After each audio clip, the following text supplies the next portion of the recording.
करेला. गरमी चालू झाली आहे. बऱ्याचशा भाज्या अशा दह्यामध्ये बनवल्या जातात आणि दह्यामधल्या भाज्या चवीला पण अप्रतिम लागतात. खूप भाजीचे प्रकार आहेत जे दह्यामध्ये बनवतात, गरमीमध्ये स्पेशली. आज आपण दही कारलं बघतो आहोत. कारल्याची तर चव आलीच, प्लस दही गरमीमध्ये शरीराला थंडावा देण्यासाठी. कारलं गोलगोल आकारात बिया काढल्याने, ज्या पिकलेल्या कडक बिया होत्या त्या काढल्या, बाकी गोलगोल आकारात. नॉर्मली मी कारलं कोणत्याही प्रकारचं बनवायचं असेल तर बिया शक्यतो काढत नाही. भरलेलं बनवायचं असेल तर थोड्याफार काढते, पण थोड्या बिया ठेवते, कारण दाताखाली आल्या ना कुरकुरीत कोवळ्या बिया की चव पण छान लागते आणि नुकसान काही नाही आहे बियापासून. तर आता हे पहिलं आपण बॉईल पाण्यामध्ये उकळवून घेणार आहे. एकीकडे गॅसवर मी पाणी ठेवलं आहे उकळवायला. त्याच्यामध्ये मीठ साधारण अर्धा चमचा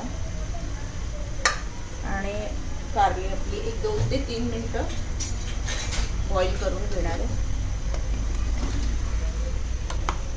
मिठामध्ये. त्याचा कडूपणा तर कमी होईलच. आणि ते मिठामध्ये 1-2-3 मिनिटं बॉईल करून तिला परत आपण तेलामध्ये छान कारल्यांना फ्राय करणार आहे. बिटरपणा कमी होण्यासाठी तर आहेच, पण चव वाढवण्यासाठी सगळं करतोय आपण एक वेगळ्या प्रकारे. कारण दह्यामध्ये त्याला फार शिजवायचं नाही आहे आपल्याला, दही फाटू नये म्हणून. त्यामुळे हे पहिलं शिजवून घ्यायचं. आणि कारलं ना असं उकळत्या पाण्यातनं शिजवून घेऊन फ्राय केलं ना की ते छान सॉफ्ट होतं. डायरेक्ट फ्राय केलं की कारलं कधी कधी कडक होतं, दगडासारखं, चावता येत नाही, रबर होतो त्याचा. त्यामुळे उकळून घ्या. तर हे जवळजवळ 2 ते 3 मिनिटं छान आपण उकळून घेणार आहे आणि नंतर गॅस बंद करून झाकण ठेवून गॅस बंद करणार आहे. आणि तोपर्यंत आपण मसाला रेडी करूया. बघा 2 ते 3 मिनिटं छान उकळून घेतलं आहे मोठ्या गॅसवर. आता आपण झाकण ठेवून गॅस बंद करणार आहोत. कारल्यासाठी आपण मसाला रेडी केला आहे. बनवता दाखवते काय काय घेतलं आहे. कारलं हे बघा छान गाळून घेतलं. आता कारल्याला आपल्याला थोड्या ऑइलमध्ये फ्राय करून घ्यायचं आहे, छान अशी त्याची एक चव येण्यासाठी. दही आपण लास्टला घेणार आहोत. दहीचं प्रमाण दाखवते किती घ्यायचं ते. आता ह्याच्यामध्ये मी राई तेल वापरणार आहे. तुम्ही नॉर्मल तेल कुठचं तुमच्या घरात अवेलेबल असेल ते वापरा. राई तेलाने काय होते, कारल्याला एक छान चव येते. आणि हार्डली 2-3 चमचे, कारण आपल्याला कारलं ह्याच्यात फ्राय करायचं. तर मी कमी तेलातच फ्राय करणार आहे. गॅस मोठा करते. थोड्या कारलं 3-4 कारली होती माझी, जास्त नव्हती. राई तेल चांगलं तापल्यानंतर आपण कारलं टाकणार आहोत. राई तेल चांगलं तापलं ना की त्याचा एक कडवटपणा आणि उग्रपणा निघून जातो, छान एक टेस्ट येते त्याला. म्हणून राई तेल चांगलं तापवून घ्यायचं.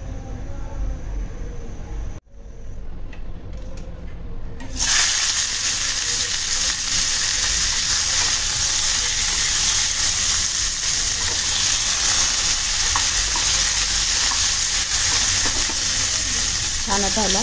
थोड्या तेलात फ्राय करून घ्यायचं. मीठ नाही घालायचं. कारलं उकडताना आपण मीठ घातलं होतं, त्यामुळे नंतर मिठाचा छान अंदाज घ्या व्यवस्थित आणि मगच मीठ घाला. त्याला छान मीडियम टू हाय गॅसवर आपण फ्राय करून घेऊ.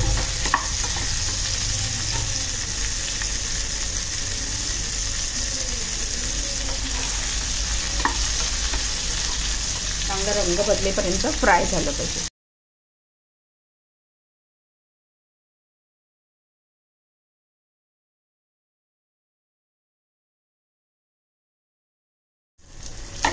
कारलं छान फ्राय झालं, काढून घेऊया.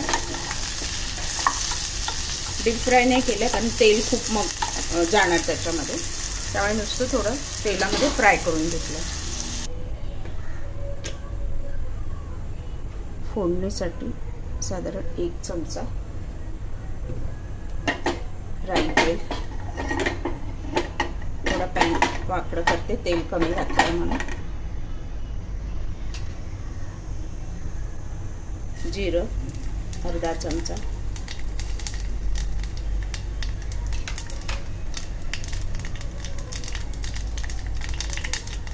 कढीपत्ता, हिरव्या मिरच्या,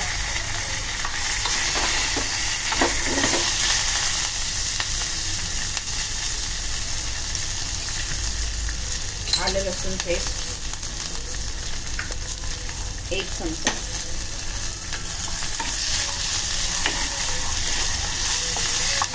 आपण कारले फ्राय केलेत, तेल भरपूर वापरलंय म्हणून मी फोडणीसाठी जास्त तेल वापरत नाही आहे. तुम्हाला आवडत असेल तर तुम्ही वापरू शकता. अजून 1 चमचा एक्स्ट्रा घालू शकता.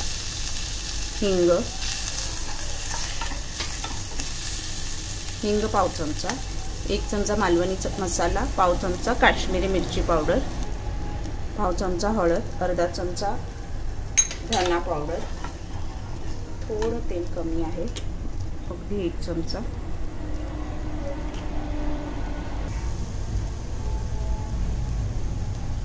कोथिंबीर, अर्धी बारीक चिरलेली आपण फोडणीत घालतोय आणि अर्धी आपण ठेवली गार्निशिंगसाठी वरनं घालायला. कांदा 2 कांदे घेतले बारीक चिरून, थोडं गूळ घेतलंय सुपारी एवढं, ते आपण नंतर घालणार आहोत. आत्ता थोडंसं आपण मीठ घालूया. फोडणी छान अशी खमंग परतली गेली पाहिजे.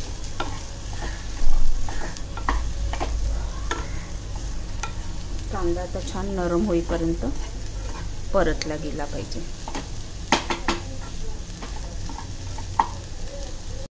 मसाला छान परतला गेला. मीठ आता अजिबात नाही घालणार आहोत आपण. गोड हे छान परतून घेऊया आणि बारीक गॅसवर वाफ काढून घ्यायचे त्याचं छान एकजीव करून, आणि मग आपण दही घालणार आहोत त्याच्यात.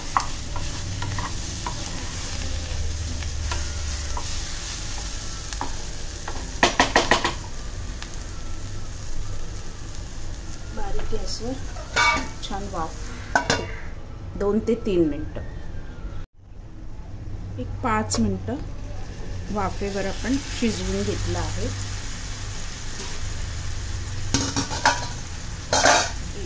मिक्स करूया. आता आपण दही घालणार आपलं.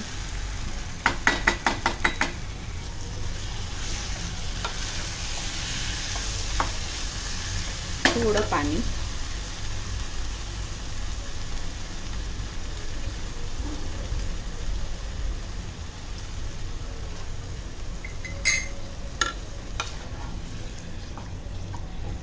दही कारलं रेडी आहे. आता हे शिजवायचं नाही जास्त, 1-2 मिनिटं हलवत राहायचं आहे.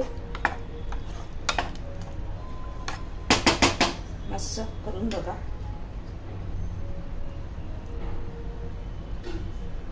आपलं दही कारलं रेडी आहे भाकरी किंवा चपाती बरोबर खाण्यासाठी.